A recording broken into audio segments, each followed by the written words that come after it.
Lovely to see you. And thank you for coming yesterday. No, don't, because I felt that it's my duty as an Indian to voice my anguish, my apprehension at what's happening. And before coming, I was just looking through the pages. There's a big book I have, your grandfather's name. Achha. And I was looking through that, and I know these 2,800 kilometers is nothing. You walked through sweat, tears, and blood, literally. And we have seen history happen from the inner circle. I've watched it from the outer circle. So walking with you, if I don't come with you, it's not fair. My nephew's a photographer. So I said, listen, I want to give a little present to my friend Kamal Haasan. And I said, give me a picture, one of your pictures, as a gift to him. So I want you to guess what he came up with. What picture do you think he gave me? I don't know. Come, let's go and see it. Yeah. Oh, it's here.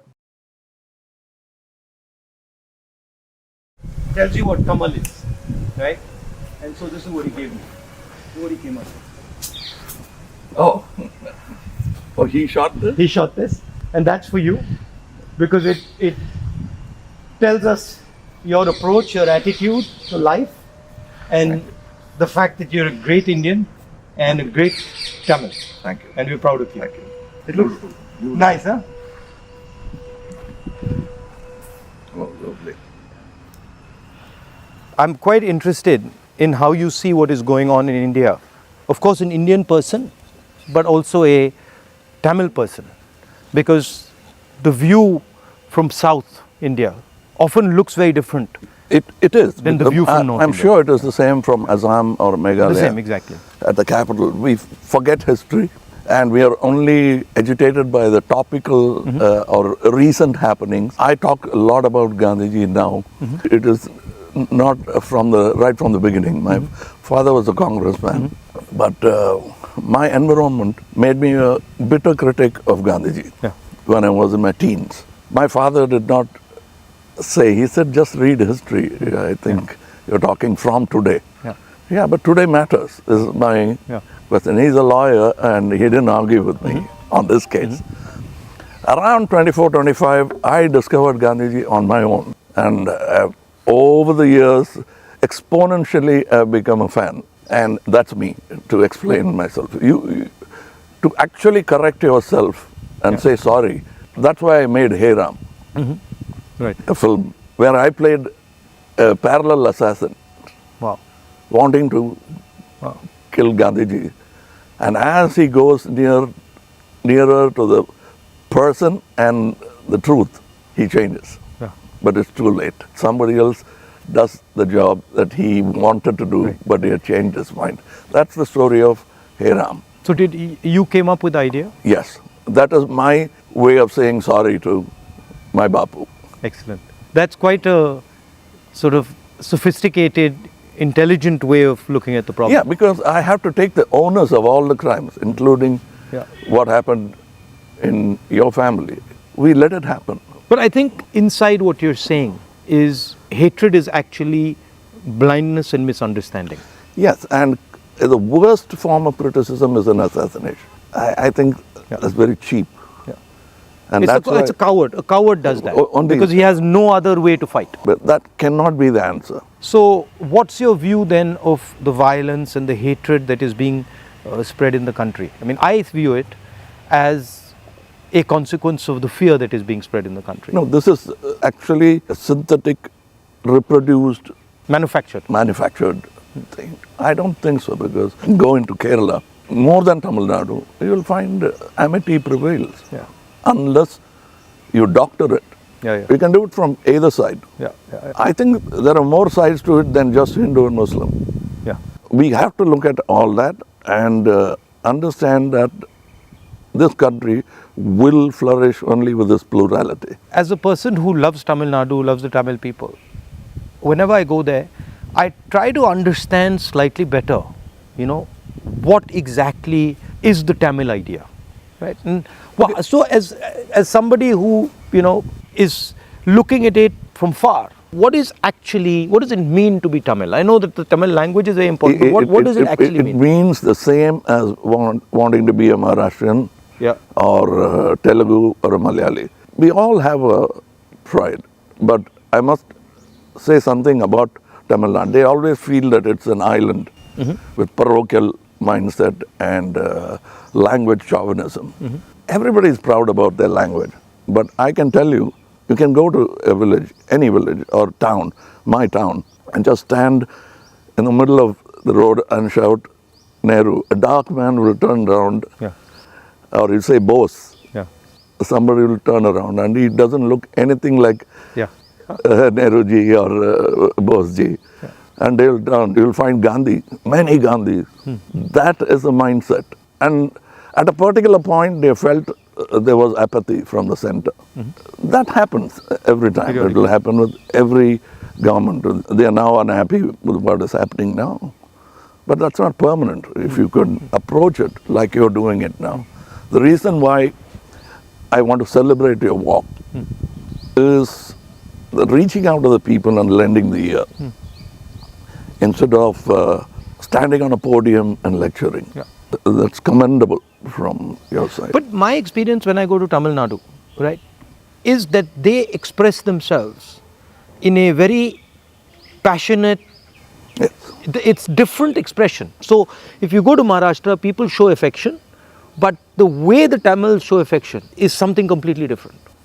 I get that feeling when I go there, and I always wonder, what is that exactly? How does it, why such strong affection or strong expression or so passionate? It's part of the culture. It's a very old culture, and they've seen wars, they've seen battles, they've learned a lot from Jainism, Buddhism. It's a mixture of everything. That kind of affection was enjoyed by Kamaraj, MGR, all those leaders. They are moved to tears, laughter, screaming when they see the man of the. I think around the country it's like that with variations. And also the Tamil language is very important to them. Yes, I think even non-religious, godless people celebrate Tamil and worship Tamil. So you said you've got, you're doing this fashion business, and so you know a lot about what is going on in the rest of the world. How do you see the United States, China, these countries? Where do you see India's place in all this? Nowhere less than them, but we should walk the talk. Like you're doing, every Indian must walk the talk. I want to be, or simply resigning yourself to calling it a third world country.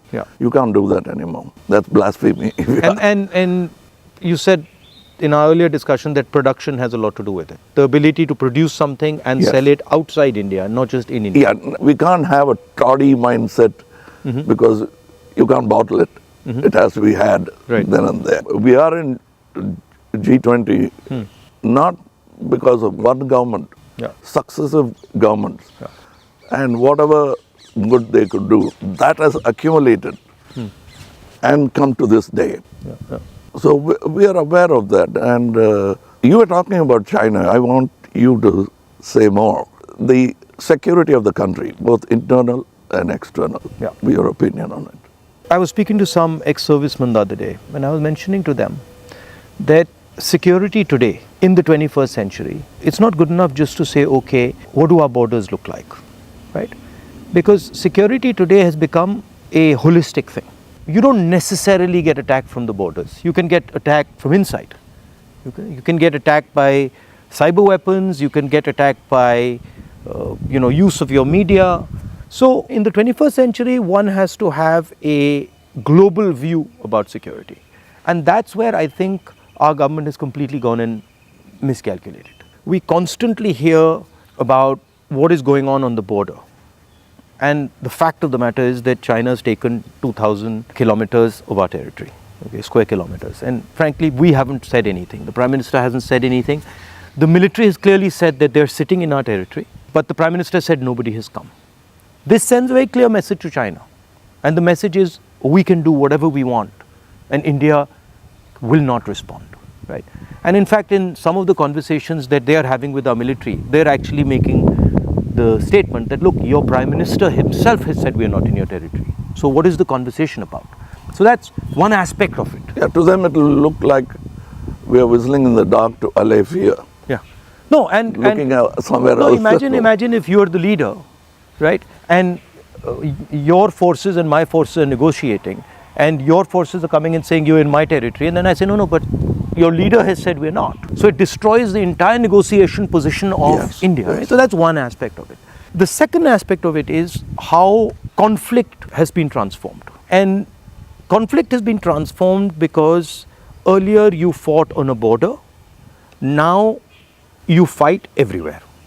Right? So you fight by shutting down power stations, you can fight by attacking the railway system, you can fight by militarily attacking, you can And fight. the oldest trick is to Yeah. contaminate border. Yeah, so you can do that. So the single most important thing in the 21st century is that a country has internal cohesion, that there's harmony in the country, that people are not fighting, that there's peace in the country, and the country has a vision. The point is not going to war, right? The point is being in a position where you cannot be attacked. And there's a link between a weak economy, a confused nation without vision, hatred and anger, and the Chinese sitting in our territory. Because they know that we are dealing with internal matters, internal confusion, an internal lack of harmony, and so they can just go in and do whatever they want. So that's one element of the problem. The other huge element of the problem is what has happened in Ukraine, right? And essentially what the Russians have done in Ukraine is they've said, look, we will not accept that the Ukrainians have a strong relationship with the West. And they've basically told the Ukrainians, if you have a strong relationship with the West, we will alter your geography. And that is the exact same principle that can be applied in India. What the Chinese are saying to us is, be careful with what you're doing, because we will alter your geography. We will enter Ladakh, we will enter Arunachal, and what I can see is them building a platform for that type of an approach. So as an Indian person, I don't want to be somebody who's warmongering, but I'd like our country to be aware that there are real problems on the border, and those problems on the border are connected to what is going on inside our country.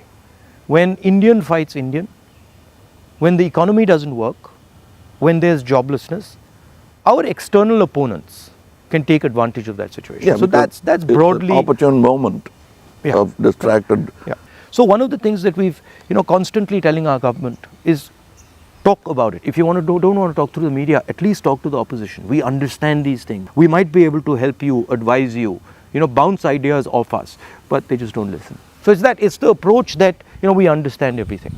The other aspect of it, which you touched on, is that frankly there's no one who can compete with China. I do not believe that on production, on as far as the economics is concerned, I do not believe that the West can take on the Chinese. I believe that India can take on the Chinese. We have the population. We have the population, we have the people. What do you need to take on the Chinese? You need a young population, you need large numbers of people, you need a large educated base. Compared to China, our population is younger. Exactly, right? And if you see the West, right, and this might be a bit controversial, but they've got too much, they're flabby. They're living in opulence. They are outsourced. And they outsource, right? Whereas our people, they know what a struggle is. They understand difficulty. So I think as an Indian person, I see a huge opportunity for India to become, like China, the producer of the world, right? And of course, the West has a space, which is high-end manufacturing, high technology, etc., which they're very good at, they'll dominate. And we should try and challenge them on that. But I do not think they can compete with China on the large-scale manufacturing, blue-collar work. And I think that's the tragedy, that we are walking on these streets, you walked with us, and all our children are saying we are unemployed, when in fact we could have huge amounts of employment through our agricultural system, through sort of manufacturing. The constant neglect of agriculture is disgruntled many Tamilians. They came here they didn't even get an audience.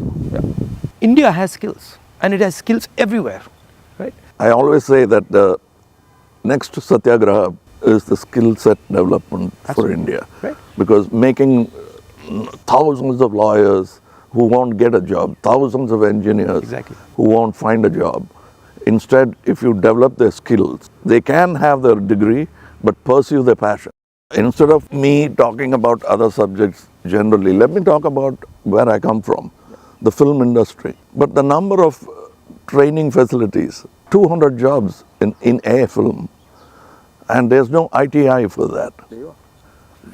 So what it is, right, is actually a disrespect of skills. You will not respect the person's skill and then say, okay, as the nation, how do we empower this person's skills?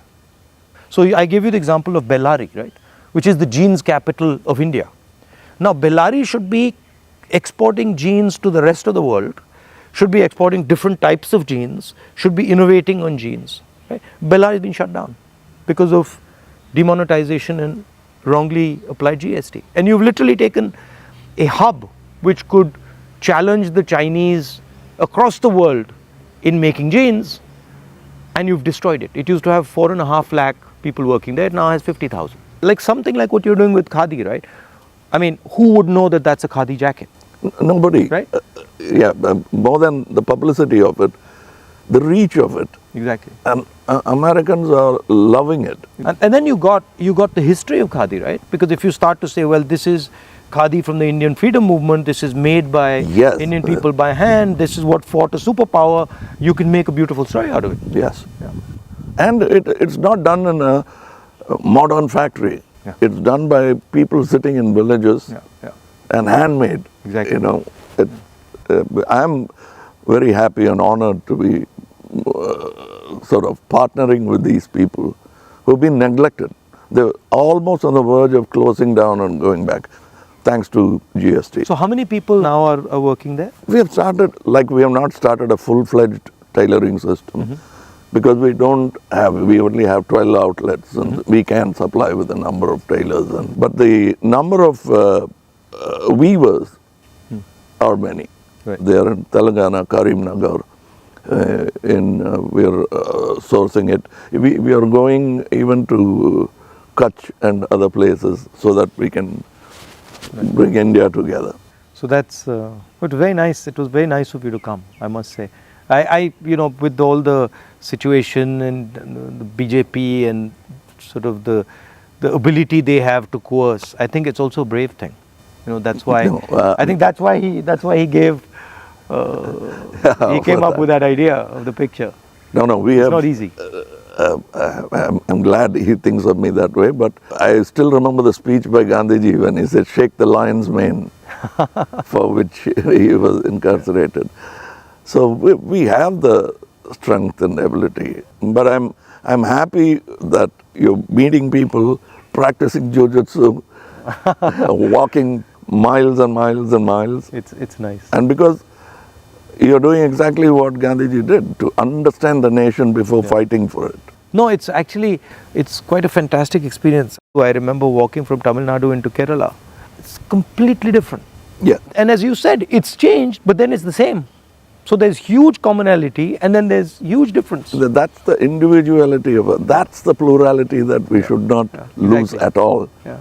And I think a lot of what we traditionally have is also the artisan, the small and medium person, the little clusters who have huge skill, but they are sort of hidden away, hidden treasures, so to speak. Yeah, I think it's very important that a government in position should bolster like farmers during the Gaja calamity. For them, after some time, party affiliations don't matter. The calamity that they're facing is the pain is the most important thing. It doesn't matter. And politicians always go and talk about the next election. And their trajectory is towards that, and that they don't like. They can't tend to take their eyes off it. Politicians. I find that. And I get criticized a lot, sometimes where they're like, oh, he's not election centric. I mean, I think of course, one has to fight elections, one has to be in politics, one has to take them seriously. But there's also another role of people. There's a role of bringing people together, of listening, of being affectionate. You know, that role, I think, is a very important role. What we have done through our party is that simply sort of wipe the dust away from the Gram Sabhas and brought it back into, now it's happening because we are attending and now we want to take it into the towns. I think people should participate in politics, not necessarily electoral politics only. Exactly. But they must have a firm say that politicians will have to understand it's not all about number crunching, that they'll have to answer certain things. And people should also feel that I can vent or complain. I can say something, and politicians should also feel that I can take some punishment. You know, he's shouting at me, okay, no problem. I did something wrong. I go and listen to what he's doing, what he's saying. I think that's, you know, people don't like criticism. I think criticism is a good thing. I think we are a very young democracy still, in spite of 75 years. The reminiscence of the monarchy is still in our mind. Yeah. No, that's a profound thing you've said. It's true.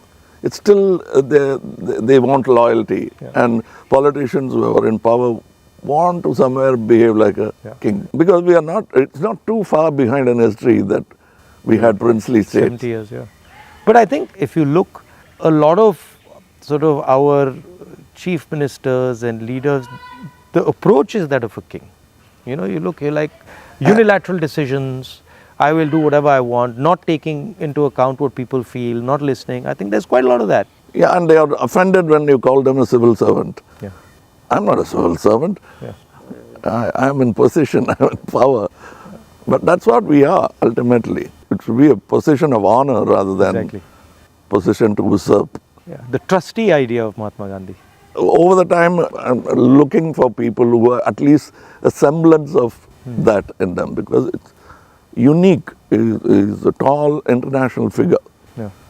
And that we realize when he's not there. Well, anyway, I won't keep you.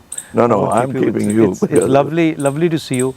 And whenever you're in Delhi, you know, next time, maybe we go and have a meal or something. Yeah, sure. I'd love to do that. And I'd like you to look into our thing I've sent. I will. I'll give you my your measurements. I will 100%. We'd like to dress you up. Okay, I'll do that. Thank you. Thank you for the time. Thank you.